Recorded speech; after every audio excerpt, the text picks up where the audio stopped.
welcome to W Rated, the show where we willingly watch the world's worst rated movies. Today, you've joined us on this year's Road to Razzies, our annual season of episodes looking at the nominations for the controversial Golden Raspberry Awards 2024. For new listeners, I'm Daisy, and as always, I'm joined by podcast co-creator, host and editor Claire. Claire, would you like to tell us which film we're talking about this episode? Today we are talking about Indiana Jones and the Dial of Destiny, which is nominated for 2 awards. It is nominated for Worst Prequel, Remake, Ripoff or Sequel, as well as Worst Screenplay, which was written by Jed Butterworth, John Henry Butterworth, David Coep and James Mangold, who also directed it. Yeah, that's that one. That's what it's nommed for. I guess I'll go first. Brief history of Clare and Indiana Jones. Never seen an Indiana Jones film until this. Didn't go back and watch I can't believe this. I've seen bits of them. Like, I've seen the famous bits. And at uni once, they made us sit for an entire lecture and they just made us watch the making of one of the Indiana Jones films, like the featurette on the DVD. I'm like, someone was hungover that day and couldn't cope. I've seen the making of one of them. I've seen a few clips, famous clips. But I think because I kind of know what happens in all of them and I've seen the big stunts and I'm not an action girl, I've just never had any interest to watch them. It's not been like, with Fast and Furious, if someone was like, should we put one on? I would have been like, absolutely fucking not. Whereas if someone was ever like, do you want to watch an Indiana Jones film? I would have been like, I guess. Like, if someone really wanted to watch it, I'd be fine with it. But no one's ever proposed to watch one, so I've never watched it. And that's on them. That's their fault that you haven't seen it. Yeah, so, I was even saying to someone, I was like, I don't even think we owned them on video. Like, I don't remember seeing them on our VHS shelf. So I don't know how... Because that would be the thing, right? Yeah. That would be the influence of it for our generation. Like, we were a Star Wars family. Like, my dad putting them on. Yeah, we did both. My dad would have put them on, like, at the weekend and stuff. They've always been on TV and everything, I think, even when we were growing up. They were always on BBC, which I think, again, is why I've never felt the urge to watch them, because they were always on. But yeah, I don't remember and my you feel family... like you've seen it. Yeah, don't remember my family ever being like, let's all watch Indiana Jones. Whereas my brothers were always putting Star Wars on. So, like, we were a big Star Wars fan. So yeah, saw this. I'll have opinions that other people won't. And it just upsets me that this is the one you've seen. Oh, okay. Well, I think it's fine. Oh, well, then you should watch the other one. Like, is it not in that I thought the film was fine. I have opinions on the film, but like in the way that I felt like this did work as an independent film, whereas like Fast 10, just no fucking clue what was happening at any point. This actually did, because this was aimed at like people bringing their kids to it and introducing a new generation to the story. I felt like this did actually really work as an independent standalone film. So like it was fine to me that I hadn't watched the others. Because again, we've talked quite a lot about the different kinds of sequels. Like, is it a recall? Is it a legacy sequel and all of this? Whereas it's just a straight up sequel / it's independent owned thing. I would say it's a legacy sequel. Yeah. Because the thing with the legacy sequels is it is that kind of soft reboot thing. I guess, because I'm like, I'm not seeing all the callbacks, so it didn't feel like there were any callbacks to me, because I don't know what they were. That's true. I'll be honest, I don't think this was overloaded with them. I think when they did them, it was fine. I can't remember any specific examples. I mean, the fact that it opens with Nazi Germany is like the biggest callback. Yeah, to be honest. we can talk about it later, but I guess we can bring it up now because you've brought it up. The way people were talking about the de-aging in this film, I thought the entire film was set in the past and done with de-aged Harrison Ford. Right. The way that people were talking about how awful it was and how it completely ruined the film, and they couldn't... I was like, firstly, it didn't look that bad. I've seen far worse. And also, it was like 5 minutes, maybe 10. Why was everyone being so dramatic? Yeah, I agree. I don't really see why everyone was so up in arms about it. I think it was probably some of the best de-aging I've actually seen. Yeah. I think it's because they used a stunt double. I don't think they used Harrison Ford. That's good, because Harrison Ford can't move. Well, I tried to put this into my short review at the time, but I couldn't quite word it right. But it made me think of... Have you seen The Irishman? No, I haven't. So they used de-aging in that.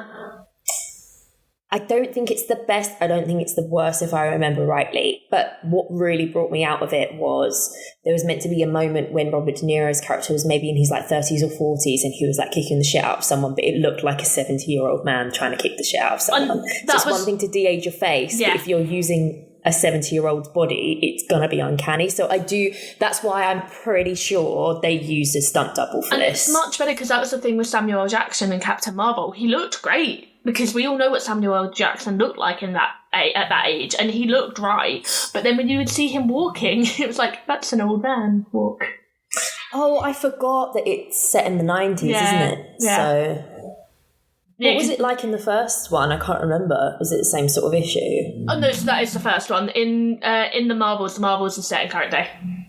Oh, okay, got you. But yeah, in the first one, there was just that issue on long shots. I felt the de-aging on him was quite good, but apart from when you would see him running. So I liked in this that it wasn't that bad. How people just... Yeah, so they're so upset, like, so focused on getting the face right that they're not... Again, this is what we were kind of alluding to a little bit in our Ghosted episode, which is when you're focused so much on technology and getting things right for an algorithm that you lose the humanity of what makes us believe this is real. Yeah. It's what's not said. It's your body language and the type. It's all of that people just seem to forget. You can't just... You can do it because you can think of ways around it, but if you're not thinking of it, then that's why it's uncanny valley. Yeah. Well, but yeah, no, I agree. I don't think it was that bad. I quite liked the opening actually because it felt reminiscent of the originals. I was going to say, what is your history with the originals? Oh, I love Indiana Jones. I definitely watched them when I was younger, but it was more of they were on. I don't really remember them that much, and I think I probably rewatched them as a teenager, and it was just it's just like classic, like Sunday afternoon Spielberg, like a warm blanket of like it kind of what they were trying to do was reminiscent of something that they experienced in their childhood, which was like the cereal was in the 40s and 50s and stuff. And I think it's amazing that they were able to recreate it to a point where it feels like that's something nostalgic for you, even though you were born in the 90s. And I think that kind of sums up what's so great about them. They've got a lot of charm. They've got the little witty one-liners, but they've got the romance. It's just they're beautiful. I think they're beautifully shot. Harrison Ford is just like the most handsome, gorgeous man at this moment in time. I watched Working Gal for the first time last year. He is quite hot in Working Gal. I've only known Harrison Ford as old man Harrison Ford, and was like, well, hello, sir. I understand Calista Flockhart now. I feel like he hadn't quite grown into it in Star Wars, but like in the 80s, and there's like pictures of him as like when he's a carpenter, he's got his glasses on. I'm like, Harrison, where have you been? No, but it is one of those that it's just got something for everyone, I think. Fun for the whole family. But it's funny when you kind of, there's been a lot of talk around like films being like theme park rides and stuff. But this is when it works. Yeah. It does feel like you're along for the adventure. You know, there has been rides made out of Indiana Jones films, but it's almost like it was meant for that. Yeah, it was meant for that. It's got a visceral nature to it, you know, the rolling ball, the mine cars, like things like that. People don't necessarily like the Temple of Doom, the female lead or supporting actress in that. I think that kind of, there's certain things, but there's so much more in that story that is iconic as well. It is a prequel, and I think there's like, unless you're into the films, and I think that it doesn't spoon feed you that it's a prequel. So sometimes I think there's been a lot of people who are still saying, I can't believe people still don't realise, but unless you've watched them and are into them, then there is no reason why you don't. Literally, they did it, I think, because they didn't want to carry on doing Nazis and whatever followed. They want to do something separate. But the third one is then a sequel. And it's more with him and his dad, who's played by Sean Connery, and again has its own merits with that relationship. It's just very cool. An archaeologist turned adventurer. He's got his hat and his whip. Because I've always annoyed people. I really love the National Treasure films, and so people get mad that I've never seen Indiana Jones. Yeah, it must have been very like heavily influenced. I don't think it's quite got the essence of it, but for the film for films that were out at the time, it's definitely got that same draw for people. So yeah, and I mean the Crystal Skull was absolutely lambasted when it came out because of certain things in it being too far-fetched. They didn't like Shia LaBeouf, and I think it just suffered a little bit from legacy sequel of the time as well, even in the 2000s. And I feel like at that point as well, Shia LaBeouf was really like oversaturated. Like he was the Chris Pratt of that era. He was in every franchise. That's such a good comparison. And I think people they felt like it was far-fetched. I mean, I don't know. Are you okay with spoilers? Yeah, like I might. Yeah. I might one day watch them. Like it's the kind of, if someone sat me down and was like, "Can we watch?" I'll be like, "Yeah, absolutely." But am I ever just going to sit there by myself and click them? No. I don't mind spoiling this one for you because this is not necessarily the one that's going to be the best one that you watch. But as long as you're okay with that. But basically, at the end, the whole thing is revealed to be to do with extraterrestrials. Oh, aliens. But hear me out. I say extraterrestrials because I don't want it to be, it's not like alien, like little green guy. Like it's all kind of built into like Aztec history and things like that. But all of the other ones have a layer of otherworldly fantasy to them. It's just this one had like time travel. The Ark melts someone's face off. Yeah. Do you know what I mean? It's always had that, and I just think that Aliens was like a bit jumping the shark for people. But I think people had like a cross to burn anyway with it. I think that you're always going to get that with sequels. So it was really interesting when they announced this one. I think I probably just wasn't that bothered about sequels. I think I'm sequel saturated now. I know Harrison Ford's getting a lot older, and I know that he doesn't really care for revisiting his characters. He does just want to make a living, and that's perfectly fine. But from what I understand, he was much more excited to revisit this role than he was Han Solo.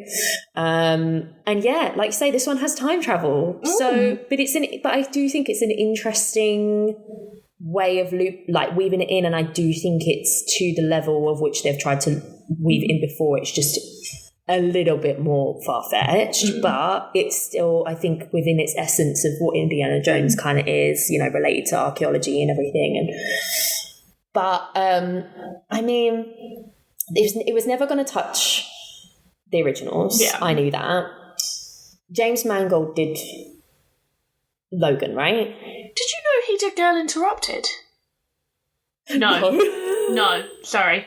Michael Mann did Girl Interrupted, which is equally... No, sorry. I found out a person that did Girl Interrupted the other day. Taking me on a roller coaster of emotions. No, it is James Mangold. He did Girl Interrupted, and I was like, what? Madness. Because I was like, what did other films... Did he direct it, or did he write it as well? He directed it. Yeah. Because I was like, what other films of his have I seen? And I was like, Ford and Ferrari, Logan, and then I was like, oh, he did Girl Interrupted.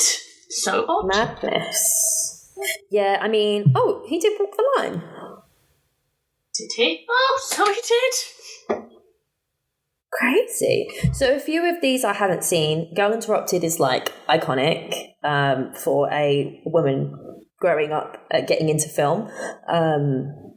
Walk the Line obviously doesn't need to be said why that's so good, and a few others I haven't seen. But yeah, I think Logan is probably what he's most sort of like heralded for in most recent years, and for good reason. And I was really hoping it would be more down that line, which is we've spoken about this on our Exorcist episode when we talked about Halloween. Where would this character be at this time, and how do we explore this as an arc in this moment versus just redoing what they've done before? And I think they tried to touch on it with this, but I think it was done so lazily and kind of in the background, and just kind of served the thing of why Marion wasn't in it and why his son wasn't in it. It was just a shortcut. Killed him off. It wasn't. It was writing. What's the word where it's like plot convenience? It's like, I can't remember, but contrivances or something.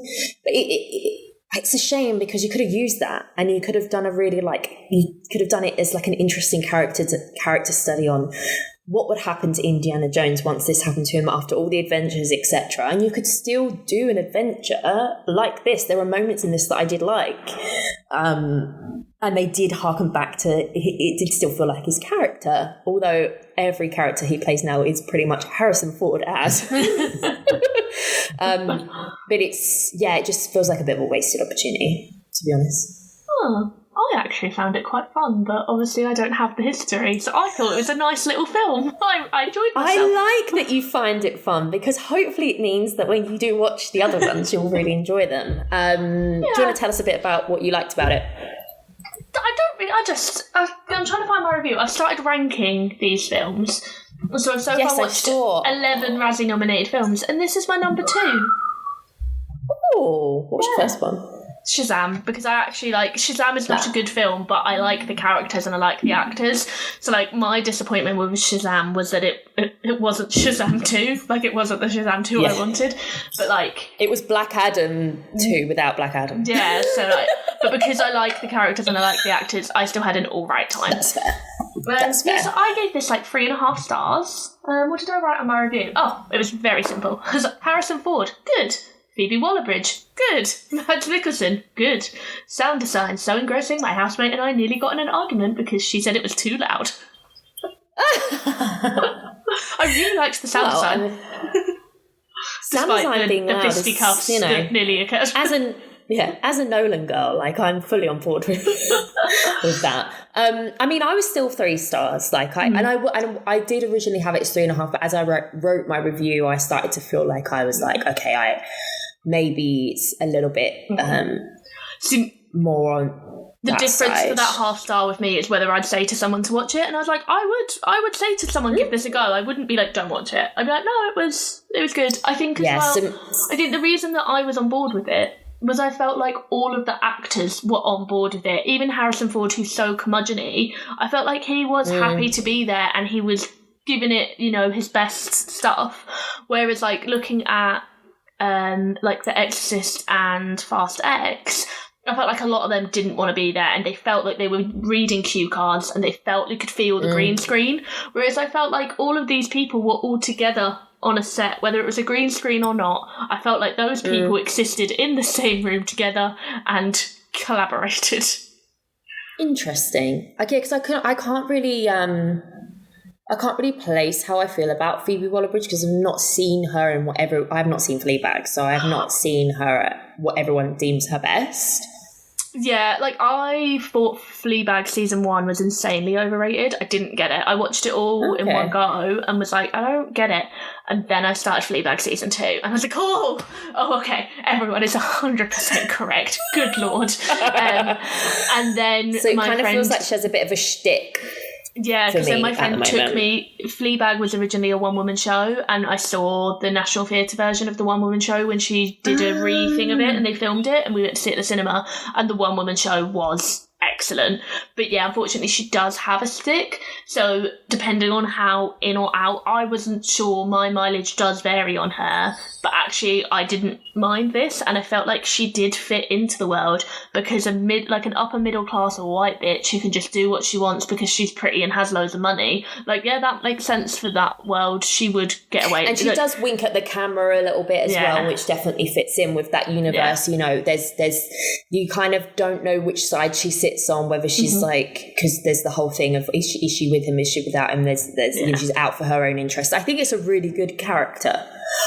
It definitely mileage may vary because I'm just not sure about her still. Because the only other thing I've seen her in is Solo, which she wasn't her, it was her voice.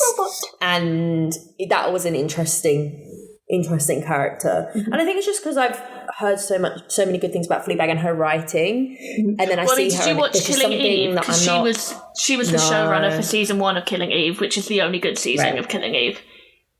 Interesting. So she's clearly talented, and I'm not saying I don't like her. I'm not in the Phoebe Waller-Bridge fan club yet. And I like her. I'm not in the fan club either, so I think I'm ahead of you, but I'm not, putting the badge on. Yeah, but I think she did a good job here. I think it was just, what it is because it felt like a bit of a missed opportunity overall for it to be a focus on him, because she does take quite a lot of the limelight, which isn't a bad thing. It's one of those things where people are like, when they're trying to bring in new characters to go off and do the sequels. Because it kind of felt a little bit like that. Yeah. And that's fine and it works, but there's a bit of an emotional barrier, because I'm like, I can see what you're doing. No, I was like that. I don't like the new Scream films, and I was like that. My main reason is, unfortunately, I don't like Melissa Barrera's character in the new Scream films, whereas I do like the sister. But I had that issue because I was like, I just want to go back to my old friends. Stop making me watch these new characters that I have no interest in, that aren't very well developed. So I think that this was better developed, but I can see, if you're there for indie, why it would be a bit frustrating. Yeah, and I love Marion, and she's not in it, and I'm not saying that she should be, but she was in Crystal Skull, and I feel like... So she is his little bit wife. Like, when does she... Is she in all of them?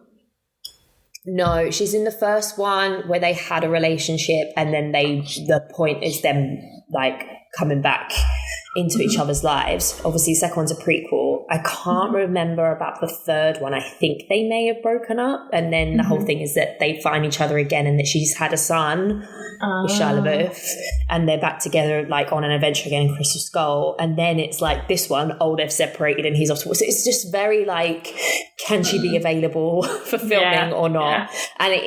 And you could see right through it. And rather than using that as a vehicle of how do we write our way out of this in a really interesting way, it just seems to be written off. Yeah. But she's in it at the end. So it's like, oh my God, like what? I don't know. I just don't think she was best utilised. Yeah, I don't know. Like, it's fine. It's fine. So, I mean, the main award... It's too long, though. It's too long.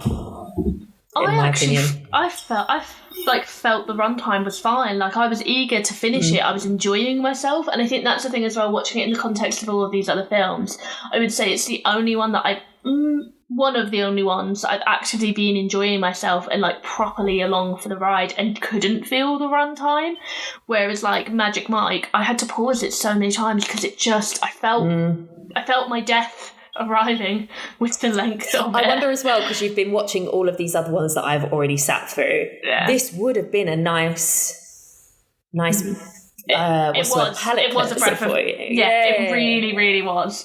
But I mean, so let's do the screenplay award first. I was happy with the screenplay. I don't think it is a bad screenplay at all, but obviously my context is very different. So what would you think? I don't think that that's what's the issue. Like I say, I think there's missed opportunities, but it's definitely not like a crap cash grab of a sequel. I think the adventure that they go on is an interesting one. It's all, it's another MacGuffin chase, but they all kind of are. That's adventure films full stop, really. Exactly. So I think the thing is, throughout the whole thing, I was always entertained by what was going on. I just felt like it ran too long. Yeah. And for a sequel of a group of films that I really like, I was hoping for something a little bit more depth. Whereas this again is kind of just let's do it again with an old Harrison Ford and new characters, and that's fine. It just didn't work hugely well for me. Screenplay wise though, I thought dialogue was really quippy. Some of it was a little eye rolly, but what was we talking about? Like worst screenplay or Exorcist? Like, come on, they're like nowhere. It's nowhere near. It's just a shame that they didn't. I don't know whether it was, considering James Mangold did Logan, I don't know if he wrote it, but it's a shame that it kind of seems like they maybe didn't not trust him. But I think a lot of the conversations around movie studios at the moment is how risk averse they are, and how it's much easier for them to do a run of the mill by the numbers thing, rather than that appeals to loads of people, rather than say, oh hey, people really love that could work for this, let's take a little bit of a gamble. And I wonder if it had happened maybe 5-10 years ago, we would have got that instead. I think the thing there, and I'm sure actually people have written about it already, but I'd be interested to read some of the things or if future people write about it, But I think it's the problem of, like, we're now making films for a global market, whereas they always, like, the Indiana Jones films were made for an American market, and if other markets liked them, that was great. Whereas now, all films, because budgets are out of control and stock values and all the nonsense, the films have to appease the American audience, but then they also have to appease an Asian audience who all have different censorship rights. Then they also have to appease a UK and an Australia and a Europe and an Africa and an everywhere. So then you can't take what probably wouldn't have been a risk for the original ones because they were only appeasing America and American values. Well, this is the thing, because like some of the Indiana Jones are a bit racist. Yeah. Well, not racist, just racially insensitive. And that's the thing. I love the idea of a global world and bad racism. Let's get rid of that. But at the same time, then if you're trying to appease every single nation who all have mad different values, then you are just making the most sanitized version of everything. Yeah. So. Yeah, it's a real shame. It's a real shame. But you know what? I'd never even thought about it like that, because me and my boyfriend were discussing. I saw a thread about the Coyote versus Acme thing, and about how that's where the risk averse thing came from. About how, you know, studios are now being run by like accountants who never want to lose a penny, versus back in the day, Hollywood obviously wanted to make money, but it would, we should definitely reference the poster in the notes in the episode, but they were saying how they would spread their risk, spread their costs. So they would invest in smaller films that maybe don't make money or a lot of money, and then it'll have one huge hit that'll pay for everything. And they just don't want to do that anymore. And this is an okay version of another one of these films with your point to it as well. It's the IP thing, the Marvel, which is from Marvelization of everything. Then you've got the wanting it to appeal to everyone, and that comes from not being risk averse. So it's like, how do we make sure this makes money? But then you're right, it's like they're having to spend so much money when they don't. I don't know if they need. It's almost if they've thingied themselves into a corner. Like, movies have to cost this much now. Yeah. So therefore they have to make so much, and it's just like you're literally stuck. But given that that's the case, I think this one is relatively okay. Yeah, no, I was happy with it. And then the other award is obviously Worst Remake, Prequel, Rip-Off or Sequel. For me, I was fine with this, but having never seen any of the others, I can't really talk to it. But I did enjoy that it was a sequel that made sense to a new audience. I just would like to give them points for that. As a new time viewer, it was nice. I didn't feel lost. But I'll let you talk about that award. And I think that that's the good side of what we just spoke about trying to bring new audiences in, right? Because Fast X definitely didn't do that. But I think if they were to do a risk assessment on these films, they wouldn't need that, because they know it brings it in. No, I don't think it needs it should be in that category. I think naturally with Indiana Jones, everyone's always going to be like, how dare you touch such a sacred artifact, which is hilariously ironic. I'd be interested to speak to people who were around, who watched the originals when they came out and loved them, what their reaction was to Crystal Skull, and then this. Because that, oh my God, that got such, not even backlash, but just like people hated the idea of it. And then, I don't know if they hated the idea, but they hated it when it came out for sure. I just did a quick little Google of it, and it was also, Crystal Skull was also nominated for Worst Prequel, Remake, Rip-Off or Sequel, and won.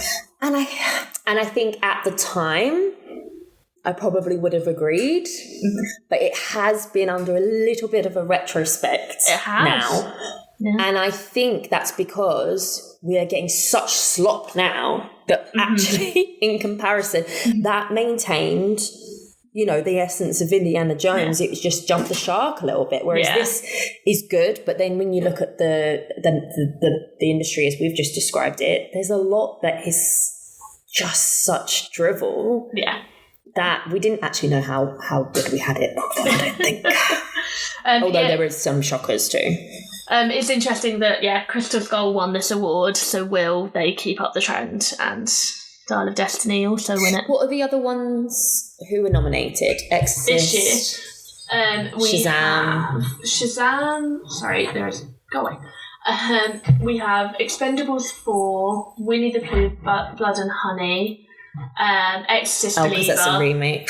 And Ant-Man. So not Shazam. Sorry, Ant-Man took the Shazam spot. So we've got Expendables, Exorcist, Winnie the Pooh, Ant-Man, and Indiana Jones. To be honest, I think Exorcist will get it. Yeah. And kind of deservedly. Yeah, I think is that this what is I said just in the a bit last of a episode? shoe. I don't know. Yeah, we'll see. But I think this is just a classic rehash of Crystal Skull, and I don't think it doesn't necessarily deserve to be nominated for some people because it's pretty middle of the road for me, so I'm sure a lot of people didn't like it. But I do think it's testament to it had to be there because it's remember we did it before, like it's just an easy what's the word, low-hanging fruit. I think is probably the reasoning behind that. My last question for you on Indiana Jones and the Dial of Destiny. Spoilers. Kind of spoiled anyway, but big spoilers. I definitely thought that he was going to stay in wherever they went and die in the past. And I was like, oh my God, how poignant. Is that why I was like, is this why everyone hates it? Because they let him die? Because I love the idea of Harrison Ford just going around to every iconic character he's ever played and be like, I'll do a sequel if I can die. He's just like, I'm killing them all. And I just love that idea, but then he lived. No, and I think that would have honestly, that would have probably bumped out by half a star for me. Yeah, I thought that would have been really poignant. 3.5.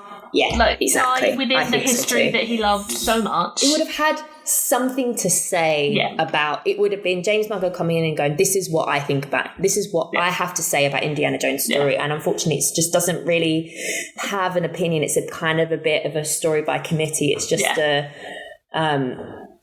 if imagine they were like serials and they were like coming out with like books and comic books and stuff, it wouldn't be someone else's take on it. It would be, we need to churn out another one. It's like a filler film. That's okay. Yeah, it's okay. Yeah. And I enjoyed it and we was there, but I wouldn't rush back to watch it. Whereas I rewatched the Indiana Joneses in the, I think, summer last year. Because the thing is, I've rewatched all of the franchises in preparation to go to the cinema, and I never had time to go to the cinema, so now I had to catch them all at home. But I do have a very good cinema that's like 5 minutes away from me now, not even that, so I do actually go. But I could easily watch them all again. I could probably watch them at least twice a year. Yeah. Yeah. Because it's the vibe, it's the atmosphere, it's, it's... whereas this, I think they do have to work a bit harder now. Because there is so much, because they churn out so much, because they spend so much money, we're a bit like, what else you got? I'd rather them scale it back and do that. But it's like, we expect more, just in the wrong space. Yeah. They try really hard in VFX and big budgets and trying to appeal to everyone. And it's almost like that you're trying in the wrong space. Well, I think the whole market's so fucked up by now. They have to book their release slots so many years in advance that they now can't move. A film can't be delayed. A film can't run long. Oh, right. Is it because there's so many releases? Well, for the big tentpoles, it's like a film like this, they want to make sure they're getting a big summer release. They want to make sure they're getting the right week, in the right summer, where there's not a Fast and Furious coming out, where there's not a DC coming out. So they all have to book in their slots, and then you get fucked because then you work back from that work back from that, and you can't risk releasing it a month later because, well, no, we can't release Indiana Jones a month later because that's when the new James Bond is coming out or the new so-and-so is coming out. Because that was the big thing with Barbie and Oppenheimer.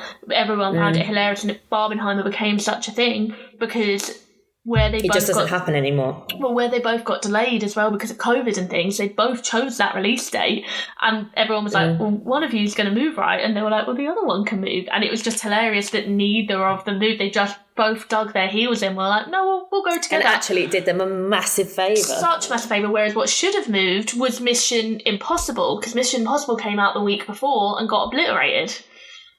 Yeah, I mean, that just goes to show potential, because everyone's like, I work in PR, so everyone is trying to understand how they can recreate Barbenheimer, and it's just like, stop trying to make it happen. It's not going to happen. And it's just because of something happening that we're not used to happening anymore. And that's so fascinating. I never thought about it like that. We're not used to release dates moving. They are so particular with how they do everything. We don't notice it. Yeah.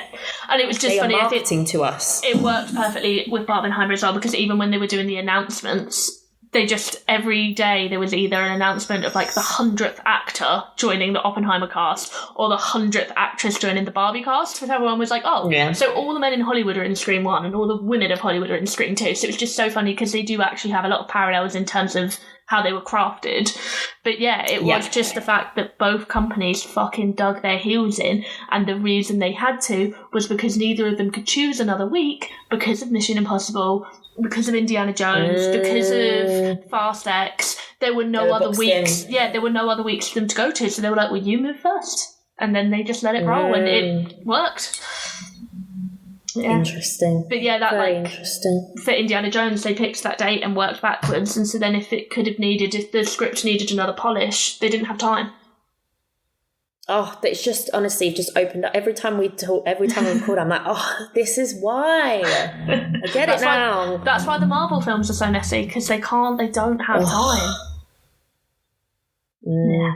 Such a shame. Something's got to change. I do feel like there's a big change on the horizon, especially, and I think the Coyote versus Acme thing will be a catalyst. Yeah. And like even with the Marvelisation, I actually don't even know when the next Marvel film's coming out. Don't even know what it is, when it's coming out. Not a clue. And that is unheard of. No, that's dying, isn't it? That's unheard of for me. I can't even think. Not a clue. So that also shows a big shift. So, yeah. Mm-hmm. Well, there we go. Disney and Indiana Jones ride off into the sunset. But they didn't kill him, so they could potentially come back. Oh, yeah. I wouldn't want another one. I feel like it got through. It got under the line. Let's just... Yeah. Like his hat. Yeah. Oh, you wouldn't know. I know. I've seen Maybe it. they did. No, I think they did do that. I think they did do that as a callback in this one, actually. I have seen the callbacks. I've seen the 118 adverts. I've seen the Meerkat movies adverts. I've seen the Simpsons. Your reference point. The Simpsons, the Bob's Burgers, and I've seen them all. Okay. You've seen all the references, just not the real thing. I've seen the making of as well. So, I'm good. And the making of, Thanks for tuning in, everyone, and we hope you can join us for another mini episode as we tackle another Razzie-nominated film on our road to Razzies 2024.